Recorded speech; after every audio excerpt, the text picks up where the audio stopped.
अस्सलाम वालेकुम दोस्तों, welcome back to video editing in Premiere Pro. आज का हमारा टॉपिक है की फ्रेम एनिमेशन। तो आइए लेट्स गेट स्टार्टेड। मेरे पास एक टाइमलाइन क्रिएट हुई है, मैंने उस पर कुछ फुटेज रखी है। ये वाली क्लिप सिलेक्ट करते, इफ़ेक्ट्स कंट्रोल में आते। ठीक है, इफ़ेक्ट्स कंट्रोल से आप फेमिलियर है। यहाँ पे हमारे पास पोजीशन, स्केल, रोटेशन, इस किस्म की फंक्शनैलिटी है जो हम चेंज कर सकते हैं। ठीक है, अब देखते हैं कि इसको एनिमेट किस तरह करें। अब मुझे क्या करना है कि मुझे इसके अंदर इस इमेज में जूम इन करना है। वाइड शॉट से क्लोज में मुझे जूम इन इफेक्ट डालना है। तो वो किस तरह होगा, इसको नॉर्मल मैं प्लेबैक करता हूँ कि आप देख सकें कि शॉट एग्जैक्टली है क्या। सही, ठीक है। इफेक्ट्स कंट्रोल में आते हैं, यहाँ पे हमारे पास स्केल का ऑप्शन है।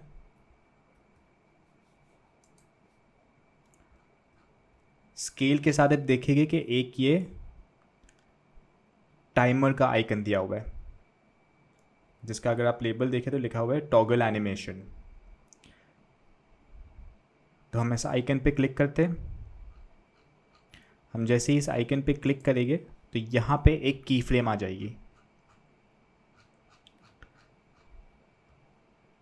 ये हमारा स्टार्टिंग पॉइंट है। अब मैं चाह रहा हूँ कि ये यहाँ से स्टार्ट हो, यहाँ से जूम करना स्टार्ट हो और फिर यहाँ पे एंड हो, जब ये किश्ती बिल्कुल फ्रेम के सेंटर में आ जाती है, तकरीबन फ्रेम के सेंटर में आती है। यहाँ से अब हम स्केल इंक्रीज़ करेंगे।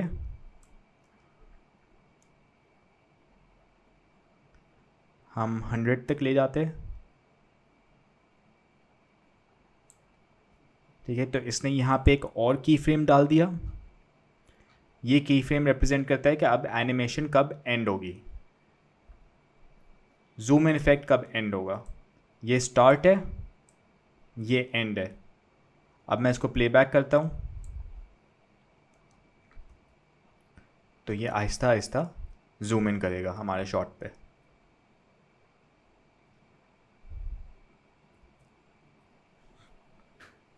हम इस वाले शॉट पे आते हैं। अब इस पे मैं चाह रहा हूँ कि शॉट जूम्ड इन हो और फिर हम जूम आउट करें। तो इसका स्केल हम बड़ा करते हैं, इसका स्केल हम 100 कर देते हैं। पोजीशन इसकी मूव करते हैं कि शॉट हमारा स्टार्ट यहाँ से हो। अब हम इसमें साथ साथ पोजीशन भी एनिमेट करेंगे और स्केल भी एनिमेट करेंगे। ठीक है, तो शॉट के बिगिनिंग में आते, पोजीशन और सेट करते हैं इसकी। क्या हमें शॉट की स्टार्टिंग यहाँ से चाहिए। अच्छा, एक चीज़ नोट कीजिए कि ये जो शॉट है और ये वाला भी जो शॉट था, ये 4K शॉट है, यानी इसकी रेजोल्यूशन 4K है और हमारी टाइमलाइन है 1920 1080। तो इसलिए हम इतना सारा जूम इन कर सकते हैं इस शॉट पे और इससे कोई क्वालिटी लॉस नहीं होगा। क्योंकि जब एक HD टाइमलाइन पे आप 4K फुटेज रखें तो उसमें उसमें जूम इन करने की काफ़ी गुंजाइश हो जाती है। तो ये हमने 100 से स्टार्ट किया है। ठीक है, वापस इफेक्ट्स कंट्रोल में आते हैं। पोजीशन और स्केल दोनों के टाइमर को ऑन करते हैं, जिससे हमारी एनिमेशन ऑन हो जाती है। ये दोनों की फ्रेम्स आ गए।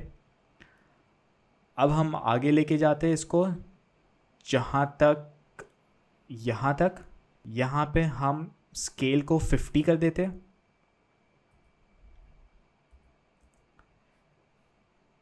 तो आप देखेंगे कि ये शॉट इस तरह यहाँ मूव हो गया, यहाँ सारा ब्लैक एरिया आ गया है। वो इस वजह से क्योंकि अब हमें इसकी पोजीशन भी सेट करनी है। इसकी पोजीशन सेट करने के लिए हम रीसेट पैरामीटर पे क्लिक करें तो जो इसकी ओरिजिनल पोजीशन थी ना, वो वहाँ पे ऑटोमेटिकली चले जाएगा और वो उसने यहाँ पे वो की फ्रेम भी डाल देगा। ठीक है, अब शॉट के स्टार्टिंग पे आते हैं और इसको प्ले बैक करते हैं।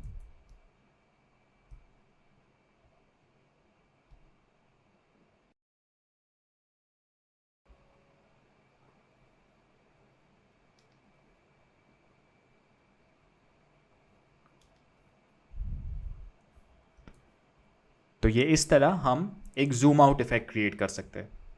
इस किस्म की एनिमेशन से आप थोड़ा और ड्रामेटिक इफेक्ट डाल सकते हैं अपनी फुटेज में।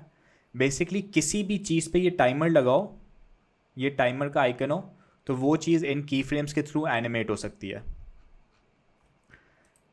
एक और कोई डिफरेंट चीज़ ट्राई करते हैं। हम ये दो शॉट्स लेते हैं, इनको मैं एक दूसरे के ऊपर ओवरले करता हूँ, ओवरलैप रखता हूँ, ठीक है। अब क्या करते हैं कि इस वाले शॉट को हम क्रॉप करते हैं। क्रॉप करने के लिए हम इफ़ेक्ट्स में आते हैं, इफ़ेक्ट्स में क्रॉप टाइप करें और क्रॉप आ गया, यहाँ पे इसको ड्रैग एंड ड्रॉप करें। अब इस इमेज को हम बॉटम और टॉप इसका क्रॉप करते हैं इस तरह।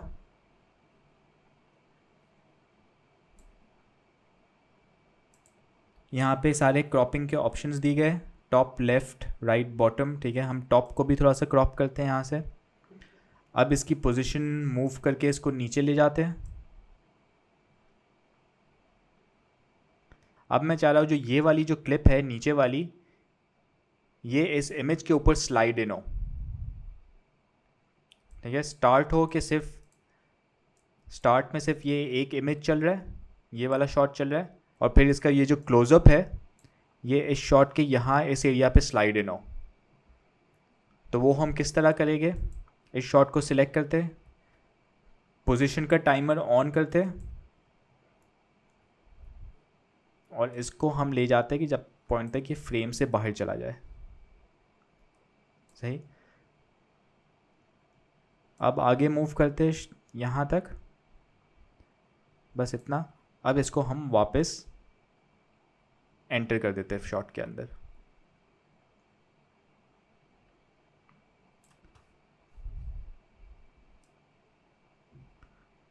अब इनको उसको मैं प्लेबैक करता हूँ,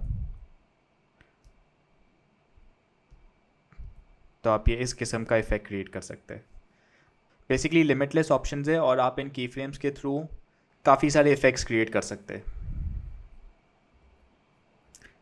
टेक्स्ट पे आते हैं हम, टेक्स्ट पे कुछ एनिमेशन करके देखते हैं। ये मैंने एक टेक्स्ट यहाँ पे ऑलरेडी क्रिएट किया हुआ है, ठीक है।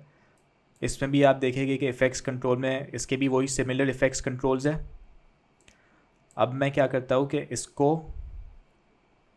इसकी पोजीशन ऊपर मूव करते हैं,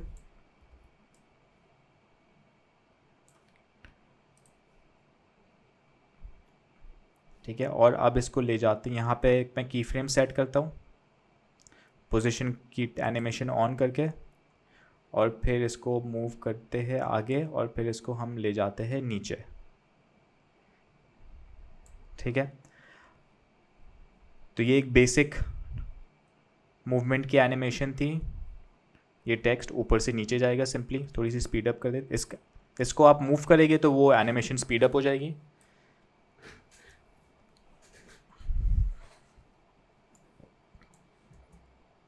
और स्पीड अप कर देते हैं। तो ये एक बेसिक एनिमेशन हो गई, ठीक है। अच्छा, इसमें मैं आपको और कुछ ऑप्शंस दिखाता हूँ। इस पे अगर आप राइट क्लिक करें तो आपके पास एक ऑप्शन आता है ईज़ आउट और ईज़ इन। अगर इसको आप इनेबल करेंगे तो आपकी एनिमेशन थोड़ी और नेचुरल हो जाएगी।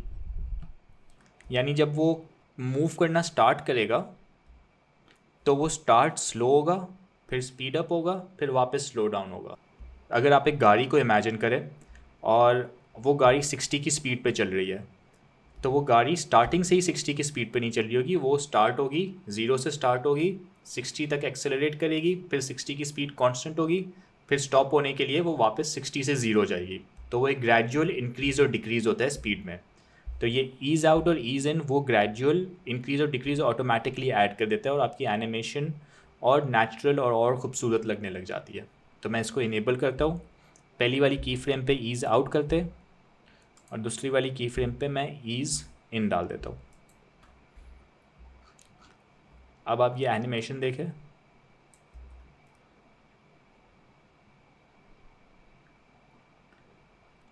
और ज़्यादा नेचुरल लगने लग जाती है एनिमेशन। अच्छा, इसमें मैं एक और चीज़ दिखाता हूँ आपको। इसको हम यहाँ ले जाते हैं, वापस स्टार्टिंग पोजीशन पे ले जाते हैं। अच्छा, अब मैं एक और टेक्निक दिखाता हूँ आपको। यहाँ वेक्टर मोशन पे क्लिक करें तो यहाँ पे ये सिलेक्शन आ जाएगी और आपको एक वर्टिकल लाइन नज़र आ रही है सेंटर में, जो बता रहा है कि एनिमेशन का पाथ क्या है, स्टार्ट कहाँ से होता है और एंड कहाँ होता है। अब देखते हैं कि हम इस पाथ को चेंज किस तरह कर सकते हैं। अब यहाँ पे आप देखेंगे कि ये दो लेवर्स नज़र आ रहे हैं इधर, मैं जूम इन करके दिखाता हूँ। ठीक है, अब मैं इस लेवर को, एक लेवर को मैं इस तरह पुल करता हूँ, ठीक है, और ये यहाँ दूसरे लेवर को, और ये दूसरे लेवर को दूसरे डायरेक्शन में पुल करता हूँ। ठीक है, तो अब इसने क्या किया कि इसने इसकी एनिमेशन का एक नया पाथ बनाया है मैंने। पहले यहाँ इस तरह नीचे जा रहा था स्ट्रेट लाइन में, जो एक स्ट्रेट लाइन नज़र आ रही थी आपको, अब ये इस डायरेक्शन में जाएगा। बिगिनिंग और एंड पॉइंट वही है, सिर्फ इसकी जर्नी डिफरेंट है। ठीक है, इसको मैं प्लेबैक करता हूँ, तो आप देख रहे हैं वो इस तरह मूव करके जा रहा है। यानी आप इसको कोई भी पाथ दे सकते हो और वो ऑटोमेटिकली उस पाथ के अलोंग एनिमेट होके मूव करेगा। कुछ और टूल्स देखते हैं।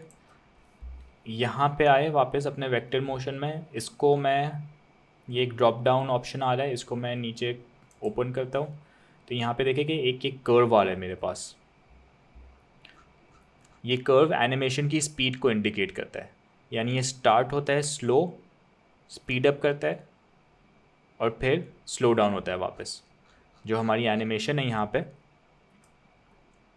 जैसे आप यहाँ देखें तो ये स्लो स्टार्ट करता है और फिर आके स्टॉप होता है। अब इस कर्व को हम चेंज कर सकते हैं और उसके साथ साथ एनिमेशन, इसको जूम आउट करते हैं वापस, यहाँ से इस लेवर को मैं खींचता हूँ और यहाँ से इस लेवर को खींचता हूँ। अब आप इसकी मूवमेंट देखिएगा। अब क्या होगा कि स्टार्ट स्लो होगा, बहुत फास्ट होगा और फिर वापस स्लो होगा।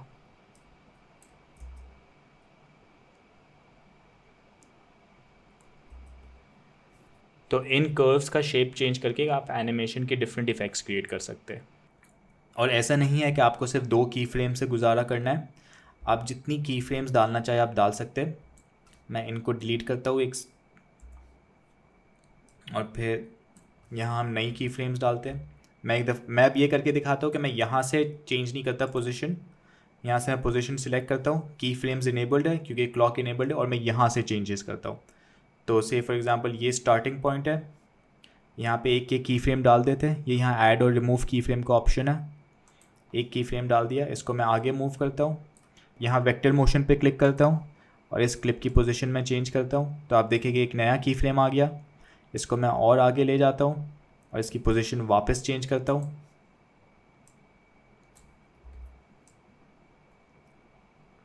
तो एक और नया की फ्रेम आ गया। अब मैं इसकी पोजीशन एक और दफ़ा वापस चेंज करता हूँ,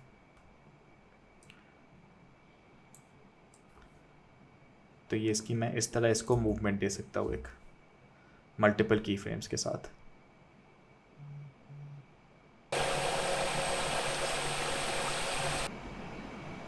ठीक है, अच्छा ये हमने एक ऐसी मूवमेंट की जिसके अंदर ये कंटिन्यूसली टेक्स्ट मूव कर रहा था। अगर फॉर एग्जांपल आपको ये चाहिए कि टेक्स्ट मूव करना स्टार्ट हो, एक पॉइंट पे स्टॉप हो, थोड़ी देर वहाँ रुके, फिर वापस मूव करे, तो वो किस तरह होगा। इन की फ्रेम्स को मैं डिलीट करता हूँ।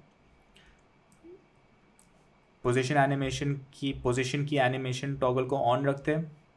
मैं एक की फ्रेम ऐड करता हूँ यहाँ पे, ठीक है, इसको आगे मूव करते हैं, मैं इसकी पोजीशन चेंज करता हूँ, इसको यहाँ ले आते हैं। अब मैं चाह रहा हूँ कि ये टेक्स्ट यहाँ थोड़ी देर स्टॉप हो और फिर उसके बाद वापस नीचे मूव हो। तो उसके लिए क्या करना होगा कि वापस यहाँ इफेक्ट्स कंट्रोल में आए, इसकी पोजीशन चेंज नहीं करेंगे और हम एक और की फ्रेम ऐड करते हैं, यानी वो इस पॉइंट से इस पॉइंट तक हमने इसकी पोजीशन चेंज नहीं की, तो वो टेक्स्ट स्टैटिक रहेगा। अब मैं इसको वापस आगे मूव करता हूँ, अब मैं इसको यहाँ से पोजीशन चेंज करके इसको नीचे ले जाता हूँ, तब वो स्टार्ट होगा इस पॉइंट से, बिगिनिंग पॉइंट ये है हमारा, यहाँ स्टार्ट होगा, बीच में आके रुकेगा थोड़ी देर और फिर नीचे मूव करेगा वापस। इसको मैं प्लेबैक करता हूँ,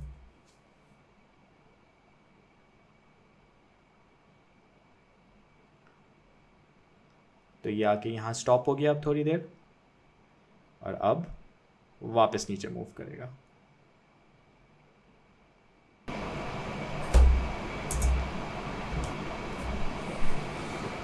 तो जैसे मैंने आपको पहले बताया कि कहीं पे भी आपको ये टाइमर नज़र आए तो आप उसको एनिमेट कर सकते हैं।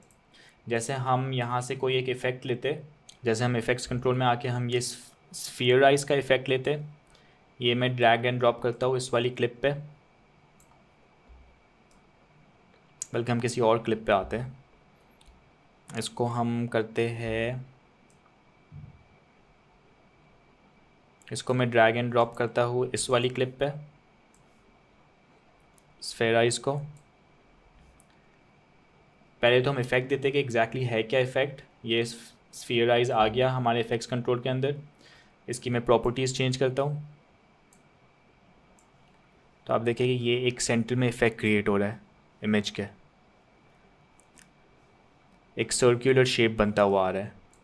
अब अगर आप यहाँ देखें, इसको हम इफ़ेक्ट को रीसेट करते हैं, देखिए यहाँ पे भी एक हमें टाइमर दिया हुआ है। इस टाइमर को क्लिक करें, की फ्रेम आ जाएगा यहाँ पे। यहाँ से स्टार्ट करते, इसको मैं आगे ले जाता हूँ शॉट को, और यहाँ पे इसकी प्रॉपर्टी चेंज करते हैं तो एक ये और की फ्रेम आ गया। अब मैं इसको प्लेबैक करता हूँ तो ये आप हमारे पास एक एनिमेशन क्रिएट हो जाएगी।